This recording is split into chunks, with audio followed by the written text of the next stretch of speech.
It's Geeks of Cascadia. Geeks of Cascadia. Geeks of Cascadia. Exclusive tabletop game podcast for the Pacific Northwest.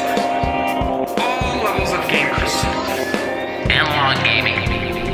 Tabletop news. Dungeons and Dragons and magic. Stupid, mindless bet. There will definitely be some bet. That's probably our best. That's our best feature. Blue Samurai here, and I'm with Rebeculous. And I'm still Paul. yeah. and we're in episode 74. Woo! Yes. Now, what's really strange about that is we've already done 10 episodes after 74 because it was Dragonflight and Orcacon, and and here we are now. So it's kind of like 74 point something. It's like 74 plus. It's our streaming service now. It's Geeks of Cascadia plus. Yeah, we're well over. I think we're over 100.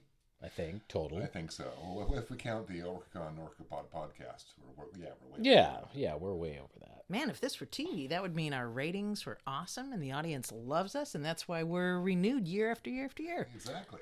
But it's a podcast. But I know you missed us out there, all you listeners and subscribers. Make sure that you tell everyone that we're on all the streaming platforms and that you can contact us at geeksofcascadia@gmail.com or Facebook us at Geeks of Cascadia or Twitter us at Geeks of Cascadia. I think we have other platforms. Or shine your GOC light in the sky like Batman, and we will come to your house.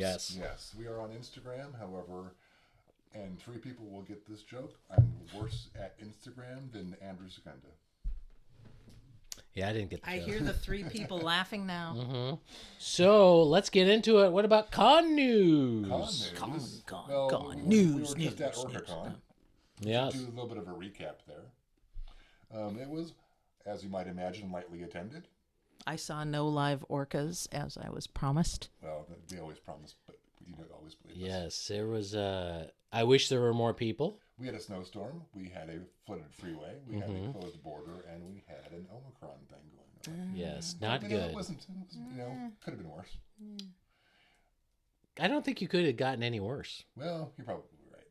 Yeah, it was bad, but Everyone was in good spirits. Things are though, turning and, around. Like it was a good, a good feeling. Yeah. Still being there. You got to go do the car wars thing that you like to do. yes, I love doing that. I'm so glad my friends were with me when I did it. Gosh, boy, I really wanted to be there. I really did. You're gonna be there next time. Next time, Dragonflight. Yeah, where were you? What were you doing, Paul? Was busy. Oh, okay, that's interesting. What else do we got going on, Well, man? you know what? There's not much coming up here because, again, conventions aren't doing that well. The next thing coming up is Game Storm in Portland, Oregon. Oh, It's a board game convention, and it's March 24th through 27th. we need to send a roving reporter down there. Rebeculous, I think, Yes. will be there. Yes, I'm too busy Traveling? to do that sort of thing. Me? Traveling? Yeah, you're going there.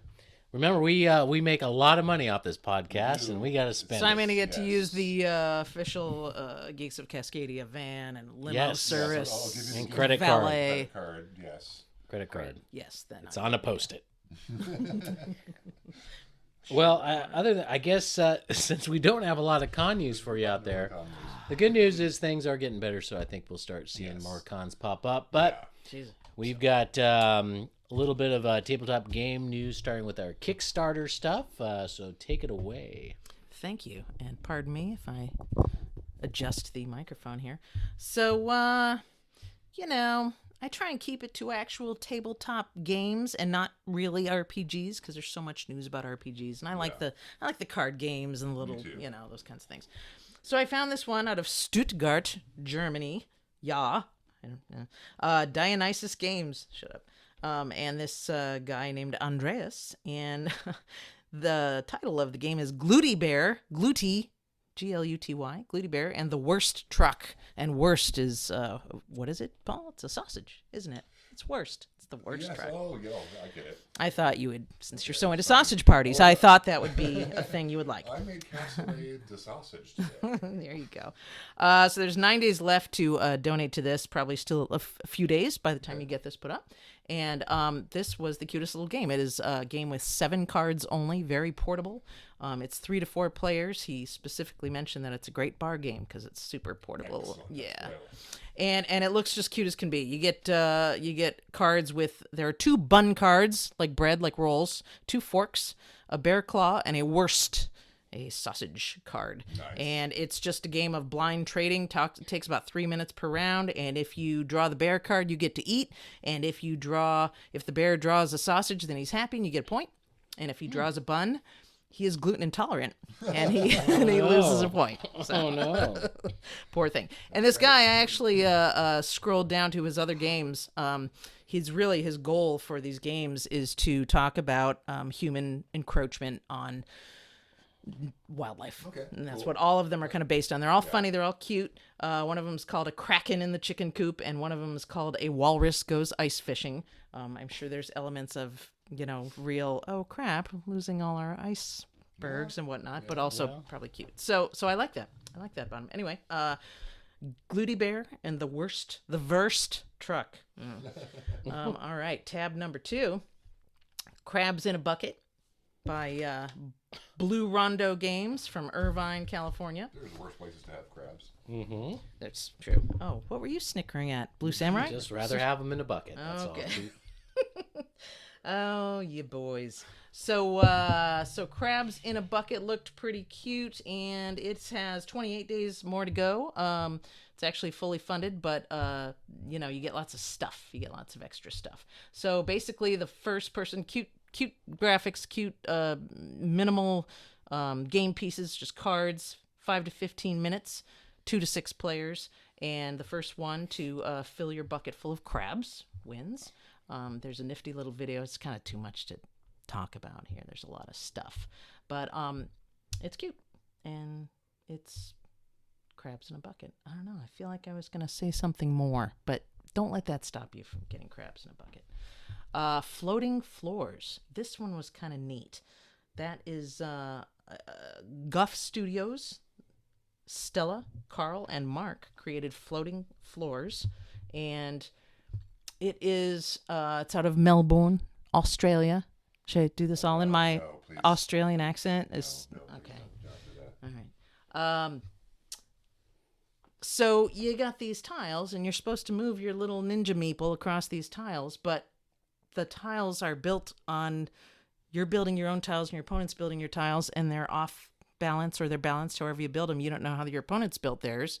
And so when you're traveling on your opponent's tile, if the balance is lost and you slide off, then you have to start over, and your opponent can rebuild one of your tiles. So point is, you don't know what's balanced or what's even, and it's just kind of cute. I know. It's subtle. It looks like a tiny little kid's game, and then the more you kind of play it, the more you realize you need a strategy. And and one of the things that I looked up for this, it says here, Floating Floors is a tactical game of balance and cunning where players face off against other ninjas, creating stable paths to recover their own stolen Banson seals.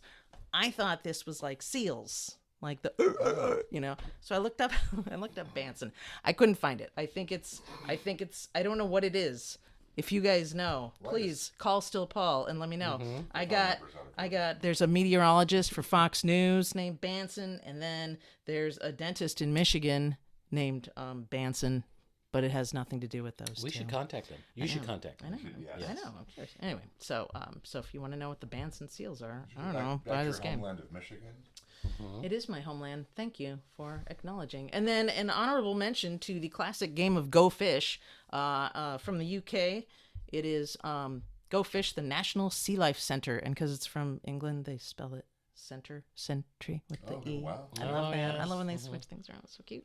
Anyway, it's just this educational, this card game. This gal, Charlotte, one of her first games, she illustrated it. She drew these cute little cartoons. She lived in Birmingham her whole life, and she's gone to this National Science and Learning Center aquarium in Birmingham, and that's what these cards are based on. And of course, when you buy this game, contributes to all types of good things, wildlife, aquatic charities, Cool. and all the good things. That's great. And so it's just all her beautifully illustrated cards for Go Fish. And again, portable little card game, right up my alley. Made for bars. Yay. If we ever go to bars again. Bars. Soon. Do bars still exist? Soon. They do. Soon. They do. Well, Anyway. thank you for that tabletop game news. So a little bit of mainstream tabletop game news. We got Games Workshop, it's Shop, GameWorks Shop, previews new runes for Fry Slayers. So check that out with Games Fire. That's right, it is Fire Slayers. You want help with the reading? Well, you can act it out, and I'll read it. My glasses, and it is not that good for me. Yeah, I don't know dear. where they're at. Would you like to use mine? No. Not the Okay. ones you're wearing now? No, that's not going to help me. Rude. Okay. It is. Detective Rummy, now available from WizKids. If you like crime, if you like Who doesn't? Rummy, I guess, go check that out. Also, we have, now you might have to help me with this one. This is hard to pronounce. So, new Aldari Craft available for Aeronautica Imperialis. Yes. Now, I know that's part of 40K. I have always been bad at the pronunciations on some of this stuff, but You have your other strengths. I That's know. Yes. It just hurts when I can't pronounce some It's of this okay. We're laughing with you. stuff. Oh, thank you. Thank you very much. Also, next wave of Critical Role minis available from WizKids, and if you've been watching Vox Machina, oh my God, what's wrong with me? So maybe you want to buy some of those. I don't know. So does the cartoon start with like 15 minutes of ads? I don't know. Clearly, you have feelings about that, and you want to share with other people. So, also from WizKids, a Sahuagin warband, or I've heard it from different pronunciations. Sahuagin. Just say it fast, like you own Sahuagin, it. Just If only you knew anyone that worked at Wizards. But if you could go to what's that module? Saltmarsh, right? Goes to Saltmarsh. They might have an actual better pronunciation because I've heard it from different ways. you're just trying to cover the fact that you don't know how to pronounce know. it. Okay. I always say Sahuagin, I but think I also heard Sahuagin. I think the S Sahuagin? is silent, and the Why H would it be and the Sahuagin? G and the N. Spelled like It is spelled. We're gonna find out right here live. Sahaugin. Yes, we're gonna hit live on this show. We're gonna find out how it really Wow! sounds. Wow! Real time. Saugin. Sahaugin. Yes, Sahuagin or Sahuagin. God, or this however you is wanna like do the it. most suspenseful one of our shows has ever been. Like, this is riveting. Yeah, this is gonna Right be here. fantastic. Watch Paul wait for the That's internet right. wheel to spin. With D&D Beyond, you can get the. Exactly, they have the pronunciations. go. I bet all our listeners It's Sahuagin. Wow. All right. like So hooligan. check out Sahuagin Warband available from WizKids. Get it now. Now that you know, you're just gonna say it. I am. Over and over. Sahuagin. It's my new favorite word. Speaking of Sahuagin, What segue are you about to make? I don't know. I need I'm to just know. I'm just trying to make up stuff. Actually, I have nothing that has anything to do with Sahuagin, but I do want to talk about our next guest coming up. Is he Paul a- and I talked to him. Is he a Sahuagin? Along with our special guest, Angela. Yes. Oh, yeah. His name is Justin Hilaries, Yes. and he created a great game. Well, he's in the middle of creating a great game. Mm-hmm. He's playtesting it. He was with Playtest Northwest, right? Yep. Called Biome Borneo. I really love that game. I enjoyed it quite a bit. It was at first a little complicated for me, only because I wasn't paying attention very well. It's one of those games where you just have to play it. Yeah. to No, it was understand how to good. play It took me about. He explained it really well. I mean, I got into it. It took me about maybe 10 minutes or so, and then I started understanding it. You just got. It's really cool because you're in this. You're in Borneo, obviously, and you're building a habitat, and then you're putting creatures like little bugs in there, and then you gotta have creatures that eat the bugs, and then a bigger I wouldn't creature, have any bugs an in mine. apex predator eats that Yeah. animal that eats. Can the you bugs. make whatever animal the apex predator that you want? No, there's cards that are Yeah. native to Borneo. You can't make it up. Yeah, I'm sorry, but it's a good game. I like may it. Go into it during the interview. Now, did you like it still, Paul? Because I understand you hate the Earth. You've always told me you hated the I Earth. do hate the Earth, but I do like Borneo quite a bit. And I love Justin. He is. If you're just listening to this podcast, please bring up the YouTube for a minute because he is a beautiful, beautiful person. Still, Paul has a crush on him. I have a bit of a crush.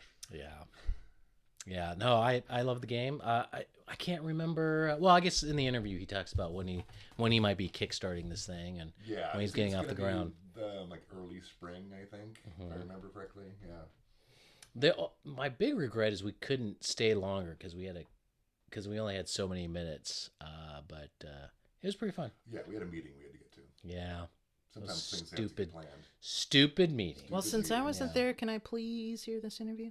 Oh, sure. Sure. Can we do that? Let's go straight to Justin. Hey, geeks. Guess what? We have a game designer in like we usually do. We have Justin Hilaries. Yes, I got the name right. Paul and I stumbled across a really awesome game here at Orcacon, and it is called Biome Borneo? Biome Borneo. Biome Right? Borneo. Biome Borneo is correct. Thank you. Thank you. I am very sorry I screwed that up. We are Justin. good. But it was a very, very fun game. I had a really really cool. good time. And as you know, on this show, we like to bring in people from the community, the tabletop gaming community, who are bringing out these new games. And we had the privilege of playing this game. And I think soon you're going to hear about Justin. The whole world will know about Justin. He'll be famous. And then when he moves on from here, he's going to forget about us. Yes. I hope he doesn't. Nobody. I hope he doesn't, but he is here. Justin, welcome to our show. Thank you for bringing me on. I really appreciate it. I enjoyed playing the game with you guys. They give me too much credit. I did not explain it beautifully, and they figured it out on their own. So well done. Thank you. Well, Justin, real quick, why don't you give us the elevator pitch of your game? Yeah. So Biome Borneo, this was a game that was created during the pandemic, probably like many other recent games. It has been an evolution, which I think is very fitting for the game title. Overall, it's an eco-friendly game. The setting is in Borneo. We have partnered with Project Borneo, which is an NGO that focuses on conservation work and animal rehabilitation in Borneo, and we're focusing our at least a certain percentage of each game to go to them. So within that theme, we want to make board games that give back is really our theme. One thing that called out to us about Borneo, and maybe the reason we chose it, is initially, like many game designers, we started out with mechanics, but we were really feeling like a game that focused on the rainforest itself would be a very interesting angle. And it was hard at first because we were focused on particular animals, but then we pretty soon were finding we didn't want to have to choose between animals. And so when we chose the rainforest, we got all the animals with it. Awesome. And then, as as our story started to develop and we created different partnerships, we began to discover what, the importance of Borneo is altogether. It's the world's oldest rainforest. It's an island, so it had time to evolve all on its own, which means the animals you find there are absolutely unique. You will not find any of those animals anywhere else in the world. So we were absolutely impressed by it. I didn't know this, but they are dealing with a deforestation rate that is unparalleled. I think 80% of the island has been deforested. Unfortunately, it's just not on the radar for Western countries because it's just not. Yeah. It's just not in our vision. I mean, we hear a bit more about the Amazon. Don't get me wrong; all rainforests are having issues right now, but it seems a bit disproportionate. So when we met the CEO, and after we've had several conversations, developed this, we love the idea of seeing where we can make a difference. Awesome. Wow. So tell us how this game go back in time, the Wayback Machine. What spurred this idea? Yeah. Well. Go ahead. Do you mean the idea for the design of the gameplay? It's like the Yeah. seed. Yeah, the They asked seed. him the Yeah, the seed. Like, what spurred you? Like, I'm gonna do this Oh, game. the aha moment, Yes, right? yes, Yes, the yes, aha moment. yes, Yeah. yes. After much failure, I remember. So I have two other partners. I have to give them mention. So David Polito is one of the co-founders of this game. Sierra Hilaries, same last name. She's my sister. She's amazing. She's been instrumental in all the marketing aspects of it, and it took a long time to get her on board. So I found she is my harshest critic, and just the fact that we got her on board to me says that we're getting somewhere. That's great. But our aha moment for me was we were trying to create a pelican game where we'd fly pelicans around, land eggs, and I love the idea in my head. And the moment I remember I brought it out, it was just met with this silence. You were trying to pitch your sister. Right. I was trying to pitch my sister, and it was just met with this silence, and it was like, Justin, I can tell that you've been trying hard. And I remember she's like, I just don't think, you're quite there. And I remember I went home, and of course you take the evening shower of shame, where you're just sort of like showering, and you're like, you know what, that really, I'm at a low right now, because I thought I was landing somewhere. And I remember having this moment where I'm like, I just felt like I was hitting my head against a wall, and I just realized, I was like, maybe I'm just not focusing on the right thing. Yeah. And I knew that I was heading the right direction, but I remember just thinking about a rainforest. I'm like, okay, break it down to its basics. Like, what does everything rely on? And it was just, it was like a flood of unlock thought that unlocked another thought. And it was like, what if you can rearrange the forest? Yeah. What if you can create patterns and designs that then would allow invite animals in instead of trying to be the animals? Yeah. And that was like a real aha moment. And then, from there, it's me at home with pizza boxes, cutting them out, making first prototypes, the first one. And we got really drawn to this idea, too, of creating, 3D games. And the idea for our, right now our mantra is we want to explore the unknown, making uniquely crafted experiences. And so, we came up with that later. But I remember at that time we were like, how cool would it be to have a 3D playing surface? Yeah. We even had it, on a rotation device. We designed the whole thing out. And so, it's funny how you get to this point where you create something brilliant, and then it's like, you need to break this down. Yeah. It's like, it's all beautiful and well, but, the true complexity is in simplicity. Yes.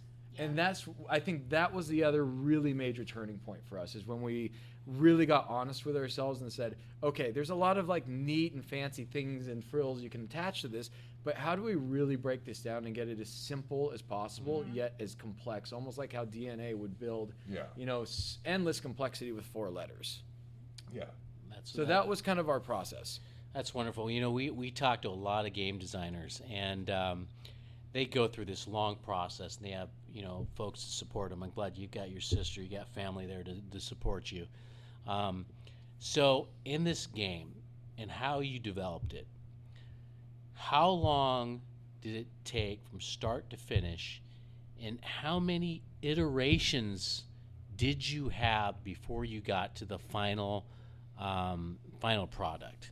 So you start with pelicans, which obviously was a disaster. Complete disaster. And then you went home and cried in the shower. Absolutely. And you thought about this genius idea. Talk to us about that. Yeah. Overall, it's probably been about a year in development. I have lost track of the number of iterations, but I can count my cardboard ones. And I remember we did a pan shot of different ones, and there are at least 5 absolutely distinct iterations that we went through, where I told everyone, this is it. This is the final copy. Was it always tile building? Was there other mechanics involved? No, at some point early on, we settled on the tile building part of it, and so that was a concrete feature. And in fact, early on, we were pretty settled on that. But the thing that I would say got attached later was where we knew we wanted to earn animals. And I would say I was kind of the author of that one, where you arrange rainforest to earn animals. But it was the other designer, my co-designer, David, who really said, you know what? We haven't done enough with these animal chains. We have a lot of room to now build diversity and animals that depend interrelationships. And then our NGO is critical for that. And I love this relationship with the NGO. I don't want to do a donation model. I want it to be like equitable, right? We both, work with each other. We do something that makes sense for us, make something. That's the only way things last in the long run. And I remember they would, they'd give us critical information. Like we'd show them the game. They go, "Oh, that animal doesn't exist here." It's it is. But other points, he's like, "Wow, I love this animal," and he had a funny story about like, he'd take like volunteers, and he's like, "Oh yeah, I bet you wouldn't know this, but these giant ants are super, crazy for salt. There's no salt out there, so I'll tell the guys, go to the bathroom over by the tree, and they'll get attacked by a swarm of giant ants. They're not harmful. It's just it's like an apocalyptic scene. And so there's been a lot of fun learning too in this process, and that's been, I think, for us the thing that keeps us moving and growing in this, and not getting completely tired of it because it's been a year. Is as long as you feel like you're still growing and you're moving. And that there's no end to it with this game. One thing, at the end of the day, once you completed it, and you can correct me if I'm wrong. I played it one time, had a great time. So you have, let's say, the board, if you will, or the place you're going to play, which is basically the area, right? And then you put down kind of an environment. So let's say, and these are hexes, right? And they'll have like certain plants or whatever environment that a particular animal, let's say ants, live off of. So I would put that tile down and put down what we call the primary, right? The primary animal. Yep. Say ants. We put that down, and it kind of grows from there, where you put different tiles, and then pretty soon, who's eating the ants? Well, some primate is eating the ants, and then it keeps on going until there's a alpha predator. And then every time you add one of those different animals, that's where the points come in. That is exactly right? it. You nailed it. Yep. Right. So in this whole process, while you're developing the game, and just so you know, Justin, there's a lot of like very nerdy mechanical. This is the Nerds Nerd podcast on tabletop gaming design. So were there elements to the game that you had to throw away? It's like, oh man, this is really cool, but we got to keep it just simple. Is there something you can give us? Maybe you can't, because I understand you got a Kickstarter coming up. But is there something you can tell us that maybe you would like to put back in? Maybe we'll see it later, or something like, man, I really wanted it, but we just had to take it out. Thank you. Excellent question.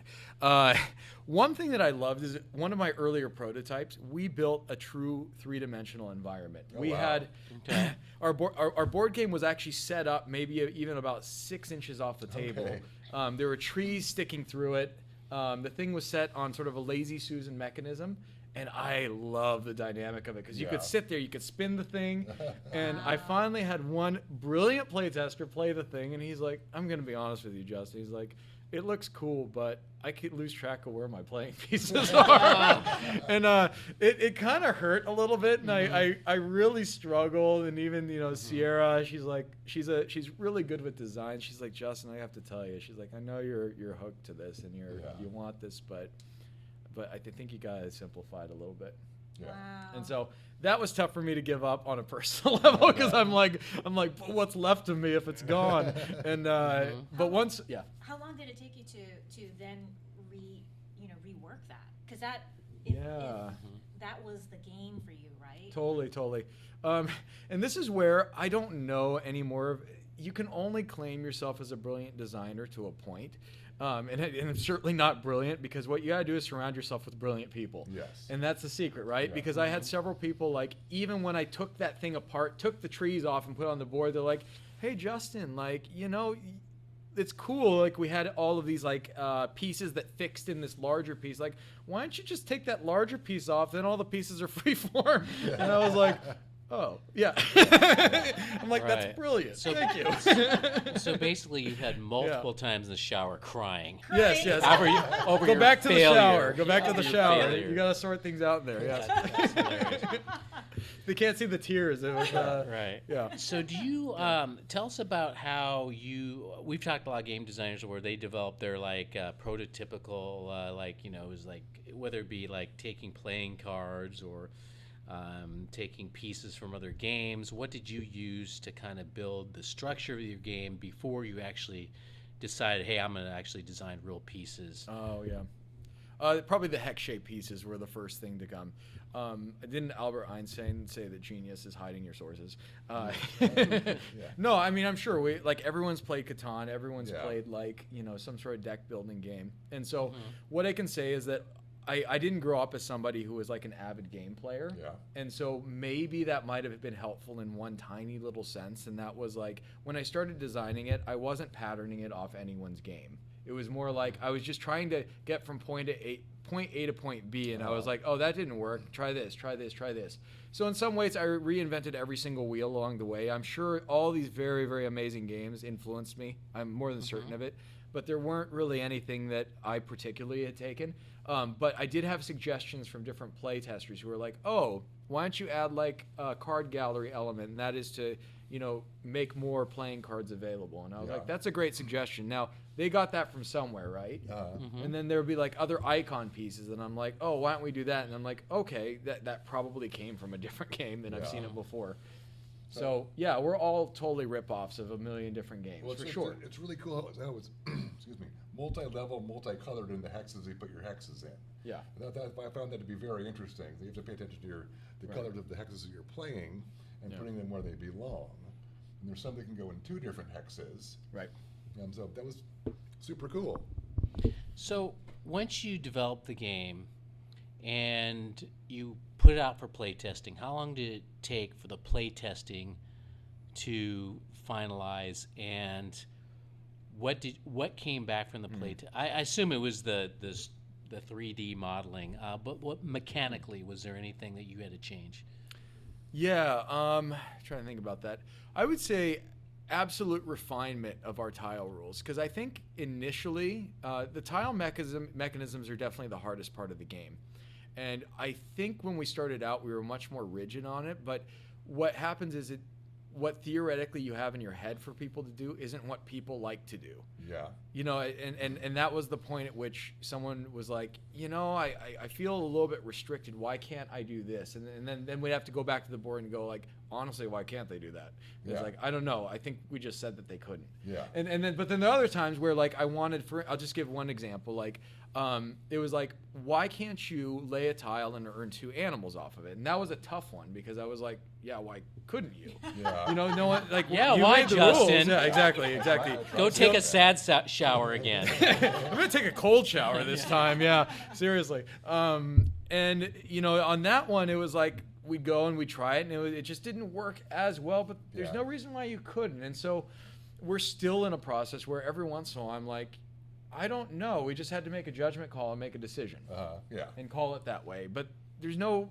What I'm starting to realize is maybe the end of your design is when you just run out of changes where it affects things too much. Yeah. Yes. Yeah. I don't know when to call it quits. Yeah. So I have a question more on the overall, I guess, rules and instructions, because I have 2 kids, and I noticed that when I was introducing games to them, that I had to actually count how many steps that they had to remember in their head. Right? To layer in, like, I had to break down that complexity. So for your game, did you have a number in your head as far as, what you considered as too complex versus that, simple? Right. Or is it something that just evolved? No, that definitely did not just evolve. That was something that had to be very intentional. And so initially, I think we had it as like a 3-step process. But it's a lot of stuff for people to remember, especially when it comes to refilling, resetting each time. And so we had to be very mindful about that. And in fact, it was some influencers that got back to us and like, I would enjoy your game except this, this, and this. Yeah. Right. And it was honest, and it was like, it kind of sucked, but we're like, they're right. Yeah. Yeah. Yeah, we got to make this thing simple. And so there were some things that I think maybe we'd prefer a little bit of a different way, but we got to go with how people like what they're inclined to act even before they're thinking about it. Yeah. And not fight that. You raise a really good question, because the last thing game designers have talked about on our show that has been difficult, 2 things is, one is, how do we get the art? The art is the most expensive thing. Where do we go to find that? Yeah. We had one game designer who was also an artist, so the costs were really low for them. Very convenient. But also, you're right, the instruction. And who did you get to write that? Did you have to go outside? Did you write it yourself? how'd you edit it? Because for a lot of game designers, it's like, all right, I got the product, but how am I going to explain this in simplest terms, right? No one likes to read instructions. No, We no, have no, the no, one no, guy, no one. right? Right. Yeah. I mean, to be honest, that's still our current like challenge. So we're on our next version of the rule book. I'm finding there's no shortcuts. We're doing it ourselves is the short answer. Yeah. We feel like we have the capacity among ourselves to write it. But you just have to keep presenting it to people and getting really, really like no, don't tell me it's nice. Like, tell me what's wrong with it. Yeah. And that's what you have to keep seeking out. And I don't like any of it, but it's necessary. Mm-hmm. In the art, how'd you get the art and everything? And that is a combination of so again, I lucked out that our other partner Sierra is a marketing graphic designer, Oh, wears nice. multiple hats. Okay, good. But we're credited to do. She frames the whole thing, but our artist is out of Utah. Her name is Missy Ames. She does travel art, and we basically contracted her to do a bunch of art that she's never done before, and she did amazingly well. It's good. Awesome. Yeah, Yeah, it's a good looking game. amazing. Yeah. So all of the animals and everything is literally her inspiration, and we're gonna try and hang on to her. Awesome. So just a little bit more context on the bigger picture of our game. Biome we're intending this to be a series of games. Biome Borneo is the first, it's the pilot. We're taking it to different locations across the world. We want to keep this model of partnering in conservation with each place with a unique conservation partnership. The next place we're probably going to is where we're talking about going to Alaska. Okay. Partly because, and this feeds into the next mini topic, which is that we're seeking to make our game out of like eco-friendly, bio-friendly materials. We're also trying to do this locally, and we want this region to be a hub for making games out of. Basically, I think this is the right region to be doing this sort of thing. Yes. So we're experimenting with. We have a pathway right now, and it's cost effective for using recycled plastics. We have sourcing, and this is through Net Your Problem in Ballard, a phenomenal organization. They're able to sell this. They have a recycling center in Vancouver, BC. I'm just saying all the components are there. Wow. There's manufacturers, even Select in Everett, that we're talking to. They've given us great. a reasonable quote. The hardest part with injection molding of these plastics is the molding process, and there's some unique things that we can do if you partner with universities who are all about this. Okay. So I'm saying there are opportunities here, and we're trying to just align it because to me, a success is not just getting our game out there. In order to get buy-in from manufacturers in the area, there have to be enough games to hit a threshold. Yeah.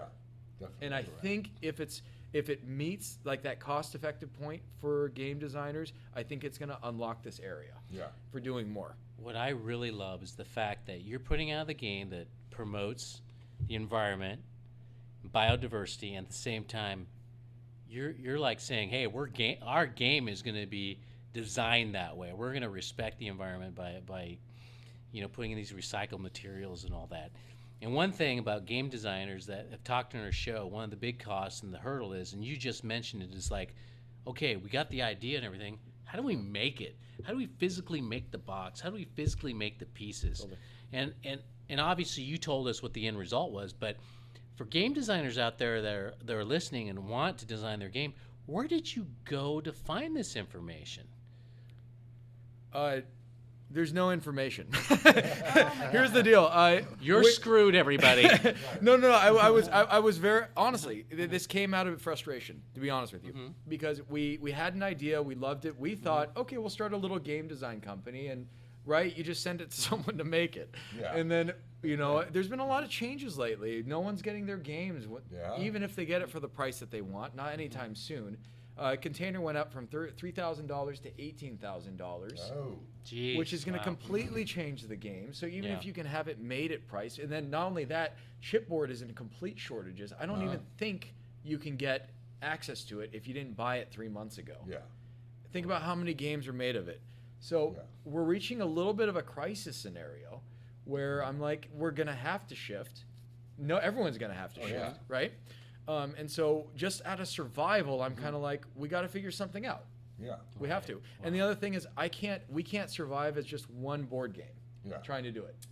Right? I can forge a path, but what they are going to need is they're going to need but how many do you expect to make? I'm like, maybe, I don't know, 2,000 on a Kickstarter. For these manufacturers, that's like nothing. Yeah. They need Right. promises, and they need Exactly. So to really make this thing happen, we're going to need a number of games, and we're going to have it make sense for them. Right. Yeah. Right? It has to be competitive, and it has to be. Some people will pay a little bit more money if they can get it much, much, much sooner. Yeah. And so that's the type of thing that we're dealing with. We're even, toying around with this idea of, not every game plastics is the right approach. And so, and unfortunately, buyers are used to a particular material, and they're not ready to like feel out a whole bunch of new weird materials. So the closest thing I could find was using mycelium, and that's mushroom. Okay. And combining it with like different like sort of like bioresins, and bioresins are kind of a new thing that came out recently. So there's a lot of room, I think, for trying, but in order to manufacture here, you have to be disrupted. You have to do things that are dirt cheap and nobody else is doing. Yeah. So, Yeah. are people coming to you, your circle of friends, with these ideas? Like, how did you think about? Oh, we could just take mycelium and put it with resin. It's called ADHD, and I have enough of it. No. Honestly, it's because I have my brother-in-law is actually a mushroom grower. He works out of Israel, and so he talked my ear off about mushrooms for years and years and years, and I just sat there. I'm like, okay, whatever, dude. And then finally one day, I'm just like, he was right. And it's like, that's where the idea came from. It's like, literally, he's hilarious. He's an absolutely funny person, so it wasn't like it was painful to listen to him. Right. But he must have planted a seed, no pun intended. But it put me down a track of thinking, and I started realizing, I'm like, the Northwest is like the mushroom center of the freaking world. Yes, And I'm like, we have all the components, just no one's put it together yet. Yeah. You know what I'm saying? I'm not saying it's easy. Right. Another brilliant. business Yes. opportunity. That's right. That's right. I don't know. So we have the pieces, but I'm gonna be honest with you. It's really hard. It's hard to figure out. Yeah. And so I'm like, it's just messy, and I'm just trying stuff. Yeah. And so That's for awesome. us, we're doing a lot, and I don't know how much will be successful. Just like my own game design. Yeah. But I figure it's worth it, because if we can do it, oh my gosh, it'd be amazing, wouldn't it? You might be reinventing an industry. Yeah. I think it could be a Yeah. trend. I think Yeah. it could be a trend. Yeah. We got to start small. We just got to get buy-in from a few places. I think we figured out a plastics route, Yeah. Oh, which good. is a big deal. We have something, and it is cost effective. Yeah, the biggest challenge too at the end is, after figuring all that out, is how do you finance this? How do you put it out? So I know that you've decided to go through the Kickstarter route, and Yep. and of course we want you to plug that Kickstarter when you think it's going out anyway. Not a problem. And of course we'll make sure we promote it too. But was it always going to be Kickstarter, or was like, hey, we're going to pitch this idea to some of the game companies? How did you make that decision? I think it was based off of like, when I thought about publishing, a lot of ignorance is where it's based out of. And maybe a little bit of like, I was looking like, how much are the royalties for creating the game? And I was like, 5%. I'm like, yeah, forget that. Let's launch our own. But I had no idea what we were getting into. Now that I look back, I'm like, that doesn't sound so bad, because I'm not making any money, and I'm pouring tons and tons of hours in this thing that I will never reclaim. But I think for us it's right, because of everything that we're trying to tackle. If we weren't self-publishing, we wouldn't be doing any of this. Did you try to reach out to any of the companies, or you just decided to go straight to Kickstarter? Nope, we Okay. didn't. We didn't. So one thing, we Paul and I have talked to a lot of game designers, and I just want to stress this, because people think, oh, I'm going to develop something and I'm going to be super rich. I can quit my job, and then I'm going to be a billionaire. Not true, okay? A lot of the game designers that we've talked to still keep on to their full-time job, because they got to, have health care and put food on the table. So, Justin, tell us a little bit of what you're doing and the demands, the hours that you have put in, and you got to schlep, right? You're coming here today. Here today to push this game. So talk about a little bit about that. Yeah, I mean, I work full-time in the medical field. I work a lot of hours, and so it's taken a personal toll, 100%. Yeah. Any given moment, it's probably taken a toll on my partner. It's exhausting, and I don't have a ton to show for it right now. So I think bottom line, you really have to know what you're doing and why you're doing it, and really believe in your cause. Otherwise, you will burn out, and if you're just sitting on tons of money. But it's also important to remember too that if you're launching a game, you're also kind of launching a business, and you can't forget about the fact that just an infusion of cash doesn't equal a business. You still need to build it up the right way, and it needs to like grow its own feet and walk at some point. So, I don't know if I answered your question. No, that's good. But when are we going to see this on Kickstarter? What's your plan here? Yeah, so what we're saying vaguely is spring 2022. Okay. Because we want to make sure that our biomaterial stuff is absolutely fleshed out, and we can like guarantee a delivery date. Yeah. The nice thing is that since we're doing it all basically in everyone's backyard, I think when we have a date, we'll be able to say you will get this game at this time. Cool. That's awesome. So we want to make sure that we're good on that. One thing we see that we have a lot of international demand, and so that's the other piece, is that we must make sure that we know how we're going to get these games to people before we start collecting orders. So. But we're optimistic that we will be able to launch it. And again, we're all hustling. That's if we have one talent, it's not that we're avid gamers or that I think we're brilliant, but I think as a team we know how to hustle. Awesome. That's awesome. Yeah. Well, Justin, we think you're brilliant. We think you're you're doing a good job. Do you have a website you want to share with us? Yeah. How do we contact you? So most of our activities actually on Instagram. Just look up Biome Game. That's also connected to our Facebook. I've been doing some of my material science stuff on TikTok. Just posting little videos. It's early on, so don't be impressed by it or anything yet. Hopefully, if I'm impressive, then I've got a videographer. But our website is biome3dgame.com. We'd love to call it Biome Game, but we couldn't get that. And whoever you are, you give that website to Justin here. Justin, thanks so much. We wish you success. We hope you don't take any more sad showers anymore. We're looking forward to this. Thank you for coming on our show. Thank you. Thank you guys so much. Appreciate it. Talking to Justin was great. I love this game. I love Playtest Northwest.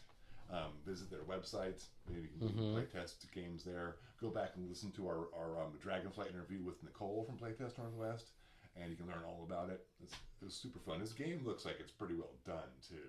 Yeah, the art was really good. Yeah, and it's super close. Man, he's really smart. That was a really enjoyable conversation. It's one of the reasons why we will never make a game, because we're not as smart. Yeah, no, we're not smart. No. Yeah, we do this. Why can't we make a That's right. game for people who aren't so smart? We should be able to do that, right? Yeah. I'm going to invent Slapjack.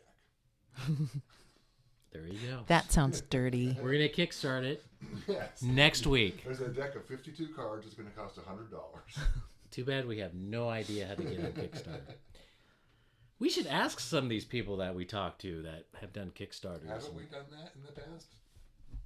We've talked to them, but we haven't asked them how to do it. Okay, I guess maybe that's true. I think that's too much. Let's not do that. Yeah, it's not Too complicated. too much work. All right. Well, I think that's it. Do we have anything else to talk I about? don't think we really have anything else to talk about because things are slow right now. Yeah. We've got some projects, though, that We got some your projects Geeks we're of working Cascadia on. hosts here might be Might doing. expand some stuff in the near future. Maybe. We'll try to... For example, you and I had What? an idea prior to starting tonight. What was that? What was- we're not going to talk about that because we don't want to. Yeah, we don't want to. I thought it was a real- No. It's in the experimental phase. We don't want to talk about it. Okay, so I think that's about it. So with that, embrace the nerd, and I hope you make that saving throw.